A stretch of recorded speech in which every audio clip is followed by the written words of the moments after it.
Hey, what's up? This is Justin Freeman, and you are seeing the first sample of my yet untitled new game.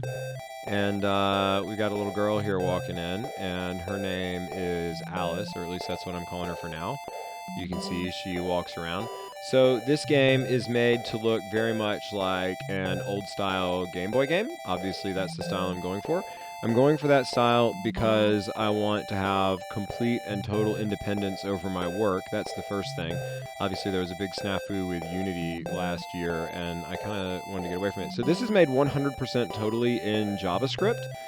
And in fact, it's so much made in JavaScript that the music is all run directly from a JavaScript synthesizer that I made myself. And there are not even any image assets that go with this. It is like creating everything from arrays on the fly. And yeah, so it's made to look like a Game Boy game. And it does have a couple of different things about it that are interesting. So this game, I've got two different items and or powers that this character has. First off, as you can see, if we hit the B button, we have the camera that appears. So I have now a little camera view, and I can look around the room and take pictures of things, which if I want to take a picture of my dear Alice here, I'll just hit A, and then this is going to go to my photo album, and I will pick a slot to drop it in. I can hold up to 9 photos, and boom, there's my picture of Alice. So I'm going to hit return. I want to take another one, just so we can kind of see how everything works here. Like, you can get into any part of the room. You can take a picture of yourself or of any of the things. Like, we have the lamp flashing, for instance, and it can, boom, we'll get it while the lamp is on. And then I'll just drop it right there. There we go. So now we got 2 pictures. So the thing that I want to do with this camera, I think that a lot of video games have cameras in them and they don't use them to their full effect. So like, I've been playing Breath of the Wild and Tears of the Kingdom a lot lately, and in those games you have a camera, and what happens with the camera is that people say, "Hey, I want a picture of such and such a thing. Can you go find that thing?" And then you go and find that thing and you take a picture of it and you bring it back to them and they're like, "Oh, thanks. You just completed a side quest. Here's some like stuff you can have." And I think that that's really lame. It's like a really, really lame side quest. So the way that I think the camera should be used is as a communicative tool. So I want to make a mystery game, okay? And the idea is that we solve the mystery by being smart enough. I'm showing you how I can like walk behind things, by the way, because I think that's so cool, man.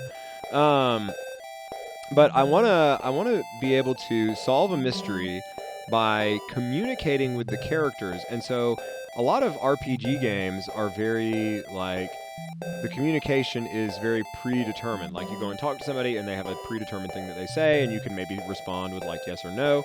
But I want a game where I pick what we're going to talk about by showing characters different pictures. And so I can guess, like, oh, this thing is a clue to solving this murder mystery. And then I figure out, hey, I show this to the right person, and then they can give me more information to help me solve the mystery. That's my main idea. The second cool tool that we have, and this is why I wanted to make a game that was in grayscale, is that I have given my character a color switcher. So she has the magic power of being able to change the color of things in the world. So when she changes the color on the color picker, then the color of our game also changes. And I had experimented actually several years ago with doing this in like some different like in Unity, and I mean, you can make something that's similar to that, obviously, right? But I'm just gonna get a little, we like this color around here. Obviously, you can do things like that in a 3D world, but it doesn't have the same effect. Like, I like this effect, and so this is the reason that I chose to go with a very simple grayscale style. And then, of course, I liked it that I could like map all of the pixels and create a camera that was able to then record those pixels, and etc. So that's kind of why I went for this style for this game.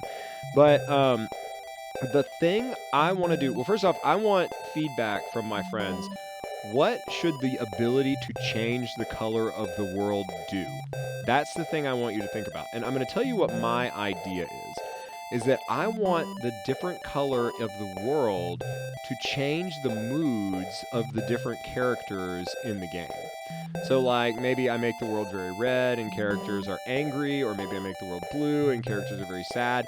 And so then we are able to manipulate the emotions of the characters and show them different pictures of different things and get different responses for them. So I want this to be a very like social engineering kind of game. And my question is, what puzzles do you think I could accomplish with this social engineering thing? Because I haven't really done a lot of creative work on like what is the specific actual puzzle that you do with it. But the trick about it is that it's kind of like a combination lock. So like, we've got these different levels of different colors, and it's like, okay, if we figure out that we're supposed to set it to like 7:01 before we talk to John about the whatever, then we like solve the thing.